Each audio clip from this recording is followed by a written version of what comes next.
নমস্কার বন্ধুরা, আজ তৈরি করব গোপু বন বা ছোট বন কিংবা ভাজা কেক, যেটাই বলবেন। খেতে ভীষণ টেস্টি হয় আর ছোট থেকে বড় সবাই ভীষণ পছন্দও করে।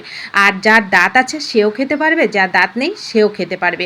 একেবারে নরম তুলতুলে এই বনগুলো মুখে দিলেই যেন মিলিয়ে যায়। যেভাবে খাবেন সেভাবেই আপনার ভালো লাগবে, এত মজার। তো চলুন এই সুন্দর নরম তুলতুলে গোপু বনগুলো ঘরোয়া উপকরণ দিয়ে কিভাবে খুব সহজে তৈরি করা যায় সেটাই আজকে আপনাদের সঙ্গে একটু শেয়ার করব। তো বন্ধুরা, যদি ভালো লাগে একটা লাইক দিয়ে পুরো রেসিপিটা একটু দেখার অনুরোধ রইল। আশা করি আপনাদেরও ভীষণ ভালো লাগবে। তো দেখুন, এটা তৈরি করতে প্রথমে আমি একটা বড় বাটি নিলাম, 2 বাটি ময়দা নিলাম। আপনারা আটা দিয়েও করতে পারেন। আমি স্বাদ মতন লবণ আর যেরকম মিষ্টি আপনারা খাবেন সেরকমই চিনি দেবেন। আমি 2 চামচ চিনি দিলাম, 2 চামচ গুঁড়ো দুধ দিলাম, আর এখানে 1 চামচ ইস্ট দিলাম। ইস্টটা এখন সমস্ত দোকানে কিন্তু বিশেষ করে মুদিখানার দোকানে পাওয়া যায়। তো দেখুন, আমি 1 চামচ 2 চামচ ময়দার সঙ্গে আমি কিন্তু 1 চামচ ইস্ট দিয়েছি। তো শুকনো উপকরণগুলো ভালো করে আগে মেখে নিয়েছি। তারপরে হাফ কাপ, যে কাপ মেপে আমি ময়দা দিয়েছি সেই কাপেরই হাফ কাপ উষ্ণ গরম জল নিয়েছি। তো এইবার জলটাকে দিয়ে সুন্দর করে এটাকে একদম আঠা আঠা করে কিন্তু মেখে নেবো। একদম এরকম আমি যেরকম নরম করে মাখাচ্ছি আপনারা একটু খেয়াল করেন, বুঝতে পারবেন। আমি 2 কাপ ময়দার সঙ্গে কিন্তু হাফ কাপ উষ্ণ গরম জল নিয়েছি। এখানে আপনারা কিন্তু গরম দুধেরও ব্যবহার করতে পারেন, যেটা আপনাদের পছন্দের। তো প্রথম কাজটা একটু চামচ দিয়ে করবেন, তাহলে হাতে অনেকটা লেগে যাবে না। তো প্রথমে আমি চামচ দিয়ে ভালো করে মেখে নিয়েছি। এবার হাতের মধ্যে একটুখানি তেল লাগিয়ে লাগিয়ে এটাকে সুন্দর করে একটু মেখে নিতে হবে। একটু তেল লাগিয়ে এটাকে মাখাবেন, দেখবেন হাতে বেশি লাগবে না। তো একটু ভালো করে মেখে নেবেন তেল লাগিয়ে লাগিয়ে। তো দেখুন, আমি ভালো করে এটাকে মেখে নিয়েছি 2 থেকে 3 মিনিট ধরে। এইবার এটাকে আমি আধা ঘন্টার জন্য রেস্টে রেখে দিলাম। অবশ্যই এটাকে 20 থেকে 30 মিনিট অবশ্যই একটু রেস্টে রাখবেন। বেশি রেস্টে রাখতে যাবেন না, সেক্ষেত্রে কিন্তু একটা ইস্টের একটা উগ্র গন্ধ হয়ে যায়। তো দেখুন, আমি 30 মিনিটই এটাকে রেস্টে রেখেছি। কত সুন্দর ফুলেছে আপনারা তো খেয়ালই করেছেন একটু।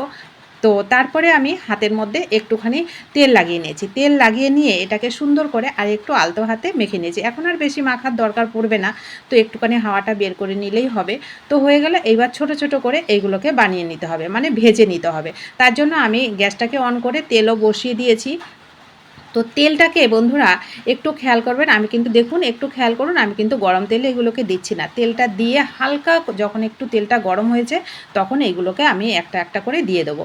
দিয়ে এবার গ্যাসের ফ্লেমটাকে মিডিয়াম টু লোতে করে রেখে একটু 3 থেকে 4 মিনিট উল্টে পাল্টে এগুলোকে সুন্দর করে ভেজে নিলে দেখবেন ফুলে এগুলো এতটাই বড় হয়ে যাবে আপনার কড়াইতেও ধরবে না। দেখুন, আমি অনেকগুলো দিয়েছি, যার জন্য ওরা ফুলতে কিন্তু সেরকম পাচ্ছে না। তো আরও একটু কম দিলে হয়তো আরও বেশি ফুলতো।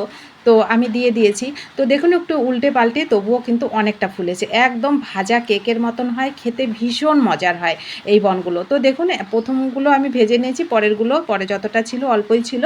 তো সেইগুলোকে দেখুন আমি সুন্দর করে ভেজে নিয়েছি। এগুলো দেখুন কত সুন্দর ফুলেছে, একদম ফুলে ফুটবলের মতন হয়ে যায়। দেখতে যেমন লোভনীয় হয়, খেতে ভীষণ মজার। আপনারা যদি বাচ্চাদের টিফিনে বন্ধুরা এইগুলো তৈরি করে দেন, দেখবেন ওরা অনেক মজা করে খাবে। এরকম করে বানিয়ে আপনারা একটু গরম দুধের মধ্যেও এগুলো ভিজিয়ে দিতে পারেন, সেক্ষেত্রে ওরা কিন্তু ভীষণ পছন্দ করবে।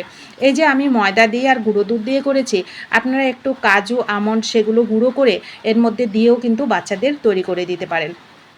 আমার মনে হয় বাইরের খাবারের থেকে ঘরোয়া খাবারগুলো বাচ্চাদের খাওয়ানো খুবই উপযুক্ত। তো দেখুন কত সুন্দর নরম তুলতুলে খাবারগুলো কত সহজভাবে ঘরোয়া উপকরণে কিন্তু তৈরি হয়ে গেল।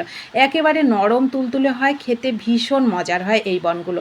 বাইরের খাবার না খাইয়ে আমি বলবো, আবারও বলছি আপনাদেরকে, একটু ঘরোয়া খাবারগুলো বাচ্চাদের তৈরি করে খাবেন, দেখবেন ওদের শরীরও ভালো থাকবে, আবার ওরা অনেক মজা করে খাবে। তো দেখুন কতটা নরম আর কতটা সফট হয়েছে, আমি গরমের জন্য ঠিক করে আপনাদের বোঝাতে পারছি না।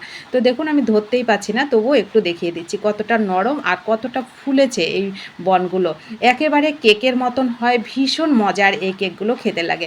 তো কেমন লাগলো আপনাদের কাছে অবশ্যই বন্ধুরা কমেন্ট করে জানাবেন। ভালো লাগলে আপনাদের প্রিয়জনদের কাছে শেয়ার করবেন, আপনারাও তৈরি করে খাবেন। আর নতুন বন্ধু হলে চ্যানেলটা সাবস্ক্রাইব করে প্লিজ আমার পাশে থাকবেন। যারা পাশে আছেন, আমাকে সবসময় সাপোর্ট করছেন, তাদেরকে আমার অসংখ্য অসংখ্য ধন্যবাদ ও ভালোবাসা। সকলে ভালো থাকবেন, সুস্থ থাকবেন, আর এই সুন্দর খাবারটা তৈরি করে খেয়ে আমাকে কমেন্ট করে জানাবেন। ধন্যবাদ সবাইকে রেসিপিটি শেষ পর্যন্ত দেখে আমার পাশে থাকার জন্য। দেখা হবে আপনাদের সঙ্গে নতুন কোনো রেসিপিতে। ততক্ষণ সবাই ভালো থাকবেন, সুস্থ থাকবেন এবং আনন্দে থাকবেন। ধন্যবাদ।